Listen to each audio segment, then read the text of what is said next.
We have been having security meetings every month, once a month. The one we had today is for the month of September. The last one was August. Even during COVID period, we have been having security meetings because my administration, we don't joke with security of our people. Most especially when there are a lot of security challenges to be handled. So you can see that we are complete today. The area commander, the DPO in Sokwa, the DPO of Wash, the DSS, the SIB, the vigilante commanders, the prisons, correctional center, that's prisons, immigration,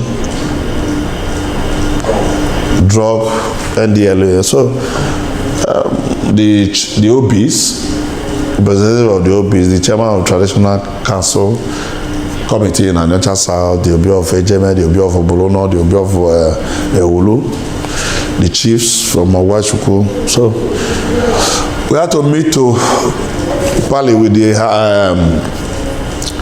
Fulanis, the Hausa representative, the Fulani representative, the Yoruba representative. They were all there. So that is the normal security meetings that we normally hold in our local government. Yeah, it's because of this type of thing we are doing. We don't joke with security. Everybody that knows me knows that I don't joke with security. The governor can attest to it, the CP, that if you talk of peace, Aniocha is one of the best in the whole state.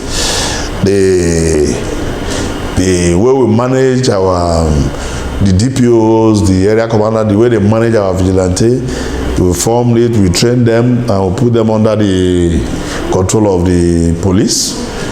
And they have been doing marvelously well in all the three clans, both to Sokwa, Bolo, and Ogwash. So what gave rise to this peace that we have here is the management of peace in our area. We don't joke with it. Everybody is doing whatever he or she can do to see that Aniocha South is peaceful. And we've been able to achieve that. So far, so good. Our vigilante is second to none because even the CP, whenever he needs their services for other areas, they send for our DPO to bring them to help maintain peace in some other areas. So we've been able to commit a lot of things into it. And let me thank the governor because he has supported the vigilante, the police, the security situation in Aniocha South. That from being very rough local government before now to the best in terms of peace ever since I took over in October 2014. Yeah, we have to live in peace with our neighbors and the strangers in our midst. You can see the chairman of the Hausa community is speaking Igbo there because he has been here for, like he said, there over 40 years. Alaji Ogene.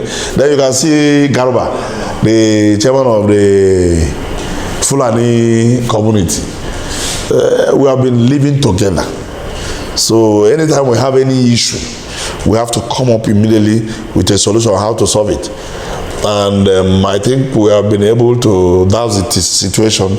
All these things are measures taken to resolve any problem we have. And we have always been known to succeed in keeping peace.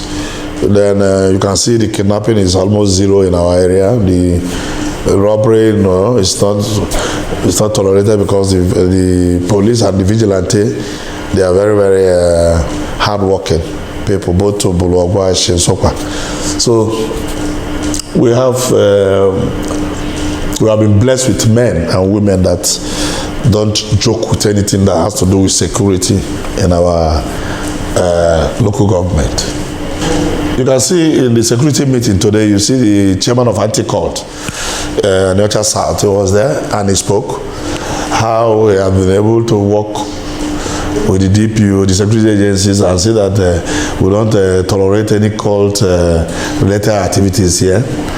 And if you notice, you will see that we have not had anything about cult-related crime or cult clashes that is almost heard of in many local governments. We don't tolerate it here. Our DPO, the security agencies, the anti-cult chairman, they have been up and doing to see that all these cult related issues are handled and resolved.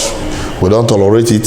We don't want cult related activities to disturb the people of Aniocha South. So in all the departments, we have people, men and women, that are working to see that peace is felt by all the indigenous and non-indigenous. So that is how we have been able to handle our local government, and we are very proud. Yes, if you see what was happening in Ubuluku Iseluku Road, there were for some time there were a lot of kidnapping on that road. What we did was to move our payloader and bulldozer to the road, clear the whole road from Ubuluku to Iseluku.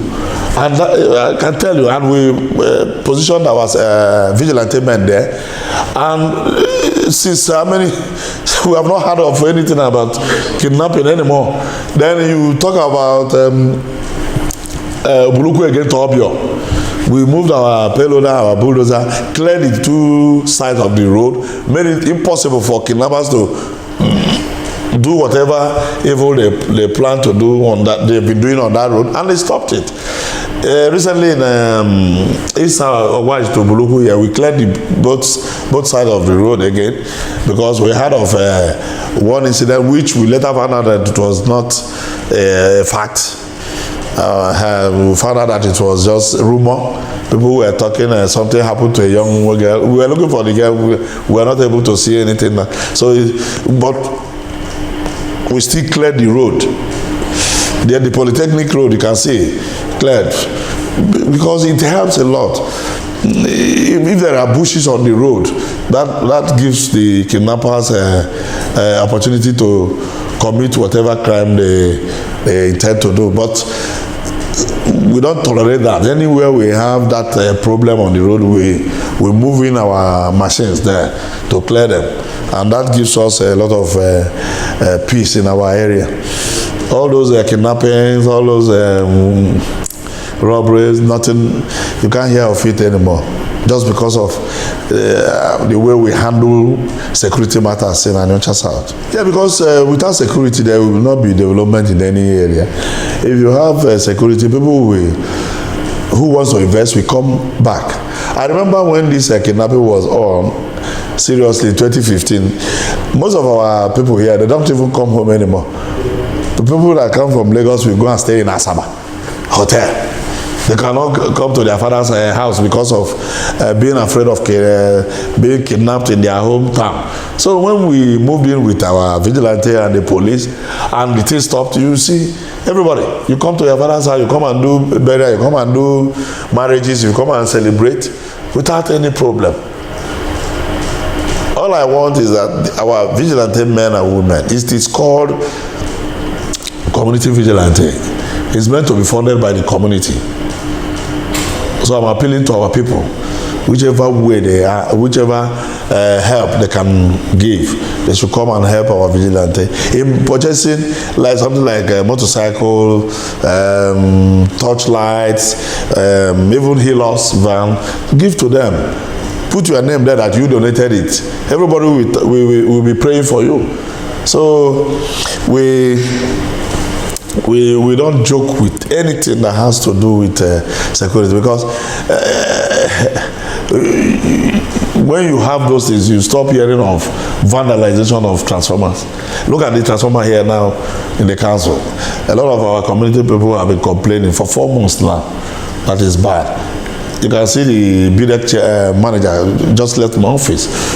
the council has been able to mobilize and to bring out something for the transformer there to be repaired. The one in at the post office, which supplies some part of the council. So if we have security, we won't be afraid of people, all these night marauders, these people that don't have good things to do for our people. Instead, they want to maim and rob people. Without security, all these things will be a child's play. So we don't joke with it, and everybody is aware we don't joke with security.